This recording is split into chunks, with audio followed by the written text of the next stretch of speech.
I'm Dr. Herbert Silverstein, President of the Ear Research Foundation and the Silverstein Institute. First thing I'm going to show you is a model of the ear and show you the three parts of the ear.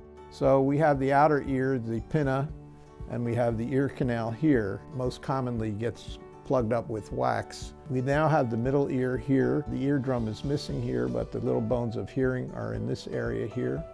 And then we have the eustachian tube that connects to the nasopharynx that equalizes the pressure in the middle ear. We have the inner ear with the balance canals, the three balance canals, and the cochlea for hearing. First most common infection of the ear is the swimmer's ear. That's caused by frequent swimming in a pool and not drying the ears properly. What happens, the ears develop a fungus infection and sometimes a bacterial infection exacerbated by putting Q-tips in the ear and trying to put water in the ear to wash the ear out. Actually, you can just pull on the ear like this and touch the tragus here or pull the pinna, and that will hurt the patient because the ear canal skin is involved. Sometimes this becomes very painful and the patients come in for emergency care. The way we diagnose it is with a microscope, and we look in the ear. We can see debris, fungus debris or bacterial debris in the ear canal. The best way to treat it is to remove that crud that's in there with a suction and clean the ear out thoroughly, and then apply some antibiotic ear drops. Usually in several weeks, the infection goes away. If they use antibiotic ear drops for a prolonged period of time, sometimes a fungus infection will develop, and then we have to treat the fungal infection.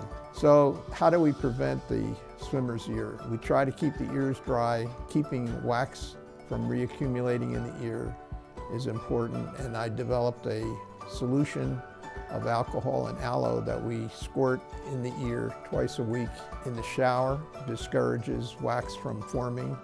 External otitis is very similar to swimmer's ear. It comes from use of Q-tips, digging in the ear, using hearing aids too often, or the molds irritating the ear canal. It's caused by water being used too often to clean the ears and the ears remaining wet. Many times the Q-tip will push the wax down into the ear and cause a hearing loss and cause damage to the ear. The treatment and prevention is very similar to swimmer's ear. The next topic we're going to talk about is acute middle ear infections.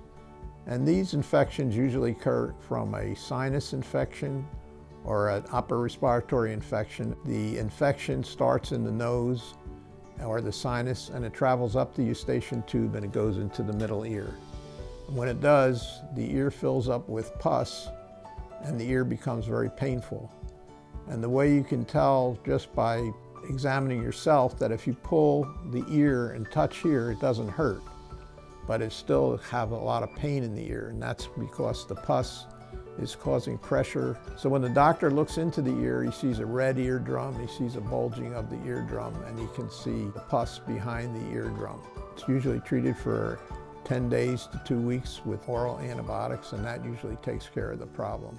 To help prevent the ear infections, if you have allergies, sneezing, runny nose, itchy eyes, you should have allergy diagnosis with skin tests and have the allergies treated by desensitization. The drops under the tongue are a great advancement in allergy treatment because the patient doesn't have to come into the office to have the shots done. We're going to talk now about chronic middle ear and mastoid infections. These occur in individuals with recurrent infections in their ear. And what happens is a perforation occurs in the eardrum, and it becomes a chronic problem with recurrent drainage in the ear. If they get a little water in their ear, the ear will become infected and it will start draining. There's a condition called cholesteatoma of the ear, where a cyst forms in the ear canal and starts growing and destroys the bone in the little bones of hearing, and destroys the eardrum and other structures around the area of the ear, such as the brain, the facial nerve, and the balance canals. We can diagnose that with mastoid x-rays and with examination of the ear under the microscope. But when we see a patient with chronic otitis media, they usually have a perforation in their ear and drainage and that's cleaned out with a suction under the microscope, and then antibiotic ear drops are instilled into the ear. Sometimes we have to give oral antibiotics also to quiet the infection down. And the treatment is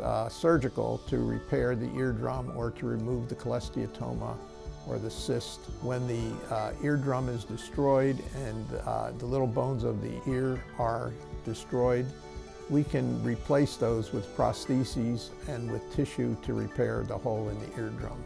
The next type of ear infections that we have are inner ear infections. And these are usually caused by a virus. And what they cause is an effect on the balance and the hearing organ. And the patient will have an episode of vertigo that may last for several hours or days if the virus infection hits the inner ear balance mechanism. And if it hits the cochlea, the patient will lose their hearing and have a nerve or sensory neural hearing loss. Now these conditions are an emergency for treatment.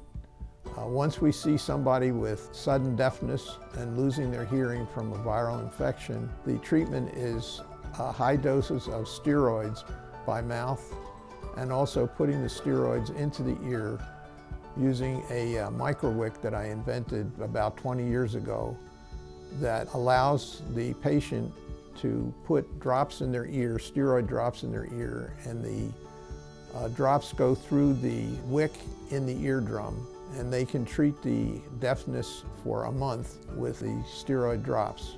After a month, we remove the wick and the tube and patch the ear with a little piece of paper, and it usually heals with no problem.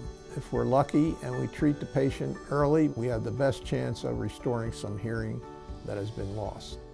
I just wanted to show you a little book that we're putting out that will be available from the Ear Research Foundation website. You can order this little book. It talks about how you can diagnose many of these problems in the ear by yourself and what the treatment is. At the Silverstein Institute, we specialize in treating these infections, and if you'd like to make an appointment, please call our office and one of our specialists can see you as soon as possible.